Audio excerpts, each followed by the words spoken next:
नमस्कार माझ्या गोड मैत्रिणींनो, मी उज्ज्वला तुमचं माझ्या चॅनलमध्ये स्वागत करत आहे। मुलांना उन्हाळी सुट्टी लागली आहे आणि त्यांचे डिमांड वाढत असतात।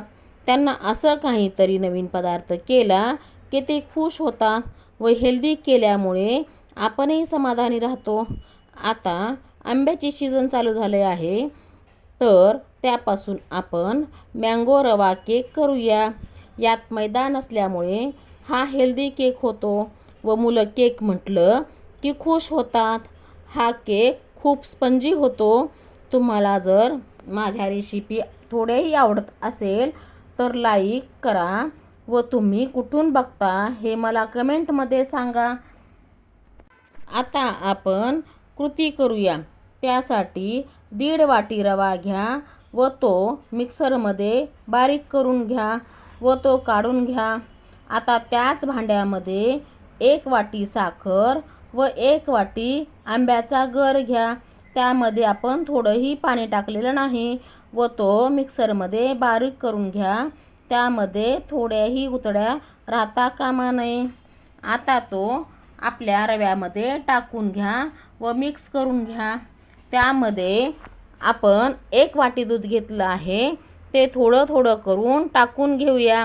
दूध हे एकदम नाही टाकायचं, थोडं थोडं करून टाकायचं। दूध टाकल्यानंतर अर्धी वाटी टाकल्यानंतर आपण हा अर्धा तास झाकून ठेवा, म्हणजे हे आपला रवा छान फुलेल। अर्ध्या तासानंतर हा आपला रवा किती छान फुलला आहे। आता आपण त्यामध्ये टूटी फुटी टाकणार आहोत। टूटी फुटी ही डायरेक्ट नाही टाकायची, तर ती थोड्याशा गव्हाच्या पिठामध्ये मिक्स करून टाकायची। कारण डायरेक्ट टूटी फुटी टाकली तर ते तळाशी जाते, म्हणून ते गव्हाच्या पिठामध्ये मिक्स करून टाकायची। आता आपलं दूध थोडंसं उरलं होतं, तेही टाकून घेतलं आहे आणि ते छान मिक्स करून घेतलं आहे। बघा, ह्या कन्सिस्टन्सीमध्ये आपलं हे बॅटर यायला पाहिजे, म्हणजे आपला हा केक छान होतो। आता यामध्ये 1 चमचा बेकिंग सोडा टाकला आणि तो मिक्स करून घेतला आहे। बेकिंग सोडा टाकल्यानंतर ते जास्त मिक्स करायचं नाही, नाहीतर आपला केक फुलणार नाही। आता आपण एका भांड्याला तेल लावून त्याला गव्हाच्या पिठाने ग्रीस केलं होतं आणि ते 4 वेळेस टॅप टॅप करून घेतलं आणि त्यावरती टूटी फुटी सजावटीसाठी टाकून घेतली आहे। आपण 10 मिनिटापूर्वीच गॅसवरती मोठं पातेलं ठेवून त्यामध्ये मीठ टाकलं होतं आणि त्यावरती एक स्टँड ठेवून ते फ्री हीट करून घेतलं होतं। आता हा केक आपण त्यामध्ये बेक करायला ठेवूया आणि हा केक बेक होण्यासाठी 45 मिनिट लागतात।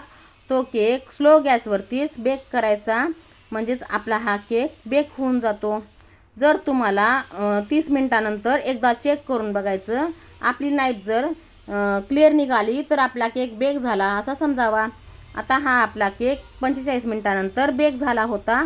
आता मी तो झाकून ठेवला आहे। तो केक थंड झाल्यानंतर आपण हा केक डिमोल्ड करणार आहोत। त्यासाठी एका प्लेटला उलटं ठेवून तो डिमोल्ड करून घेतला आहे। बघा किती छान निघाला आहे आणि किती छान शिजला आहे। कलरही खूप छान आला आहे ना। आता हा केक बघा किती स्पंजी झाला आहे आणि दिसायलाही खूप छान झाला आहे।